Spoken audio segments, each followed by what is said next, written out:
இந்த கன்சீவாக இருக்கின்ற நேரத்திலே, அதாவது பிள்ளை உண்டாகி இருக்கக்கூடிய அந்த பெண்கள் என்ன செய்ய வேண்டும்? அதாவது பிறக்கின்ற குழந்தைகள் நல்ல தேக ஆரோக்கியத்துடனும் இருக்க வேண்டும், நற்சிந்தனைகளுடன் கூடியவர்களாக, ஒரு நல்ல பிள்ளையாக, சத்புத்திரர்களாக பெற வேண்டும் என்று சொன்னால் அதற்கு என்ன செய்ய வேண்டும் அப்படிங்கிறது தான் அவருடைய கேள்வியாக அமைந்திருக்கிறது.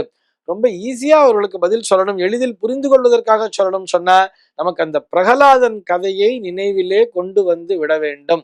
இந்த பிரகலாதன் அவங்க அப்பா வந்து ஹிரண்யகசிபு அப்படிங்கிற ஒரு ராட்சசனா இருந்தா கூட, ஒரு அசுரனாக இருந்தாலும் கூட, அந்த அசுரனானவன் தவம் செய்வதற்காக காட்டுக்கு போயிருக்கான்.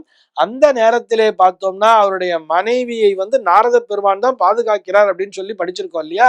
அந்த ஹிரண்யகசிபுடைய மனைவியானவள் வந்து நிறை மாத கர்ப்பிணியாக இருக்கிறார். அவரை கூட்டிட்டு போய் நாரதர் வந்து தன்னுடைய ஆசிரமத்துல வச்சுட்டு இருக்கார் அப்படிங்கிற மாதிரிலாம் நம்ம பார்த்தோம். அந்த ஆசிரமத்துல வச்சு அவர் பாதுகாக்கும் பொழுது நாரத முனிவர் என்ன பண்றான்னு பார்த்தோம்னா, தினந்தோறும் அந்த அம்மாவிற்கு அந்த மகாவிஷ்ணுவினுடைய பெருமைகளை பற்றி எல்லாம், அவருடைய கதைகளை எல்லாம் சொல்லிக்கொண்டே இருந்தாராம். இது எல்லாத்தையும் அந்த அம்மா கேட்டாலோ இல்லையோ, அந்த அம்மா வந்து தூங்கிட்டா கூட அந்த அம்மாவினுடைய வயிற்றிலே இருந்த அந்த குழந்தையான அந்த கதையை கேட்டதாம். அந்த குழந்தை தானே பிரகலாதன் என்ற பெயரிலே பிறந்ததுன்னு சொல்றோம். அந்த பிரகலாதன் வந்து முழுக்க முழுக்க அந்த விஷ்ணு பக்தியோடனேயே, அந்த மகாவிஷ்ணுனுடைய சிந்தனையோடையே வாழ்ந்தது அப்படின்னு சொன்னால் அதற்கு காரணம் என்னன்னு சொல்லி பார்த்தோம்னா, அவர் வயிற்றிலே இருக்கும் பொழுது, அந்த தாயாரினுடைய கர்ப்பத்திலே அந்த குழந்தையானது இருக்கும் பொழுது அந்த அம்மா கேட்ட நற்கதைகள் தானே.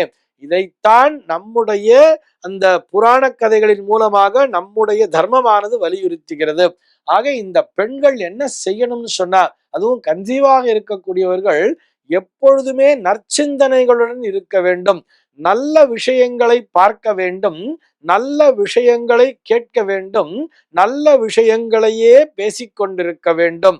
அதெல்லாம் எப்படி சார் சம்பவமா? இதெல்லாம் வந்து சாத்தியம் தானா அப்படின்னு சொன்னா கண்டிப்பாக சாத்தியம்தான். என்ன பண்ணணும்? இப்ப நான் உங்களெல்லாம் டிவி பார்க்க வேண்டாம்னு சொல்லல. டிவி பார்க்கும்போது என்ன பண்ணணும்? நம்ம குழந்தை எப்பயுமே ஒரு நல்ல சிந்தனையோட இருக்கணும்னு சொன்னா நல்ல விஷயங்களை டிவியில பார்க்கணும். ஆனா இன்னைக்கு பார்த்தோம்னா வரக்கூடிய திரைப்படங்கள் பெரும்பாலும் ஒரு பிளாக் மூவிஸ்ன்னு சொல்றா, காமெடின்னு சொன்னா கூட ஏதோ டார்க் காமெடிங்கிற பேர்ல எல்லாம் சொல்லிட்டு இருக்கா. இந்த காமெடியில என்ன டார்க் காமெடி? அந்த மாதிரி எல்லாம் இல்லாம மனதிற்கு சந்தோஷத்தை தரக்கூடிய விஷயங்களை பார்க்க வேண்டும். எப்பொழுதுமே மனமானது, அதாவது எப்படி ஒரு ஒரு ஃப்ளவர்ஸை பார்க்கும்பொழுது, ஒரு பூக்களை பார்க்கும் பொழுது எப்படி உற்சாகமாக இருக்குமோ அதுபோல இந்த பெண்கள் எப்பொழுதுமே உற்சாகத்துடன் இருக்க வேண்டும். அதுக்குத்தானே அந்த நாள்ல வந்து அந்த கர்ப்பிணி பெண்களுக்கு பூச்சூட்டல் அப்படிங்கிற ஒரு விஷயத்தை அடிக்கடி பண்ணிட்டே இருப்பா தெரியுமா? வளைகாப்பு அப்படிங்கிற ஒரு விஷயத்த பண்றா.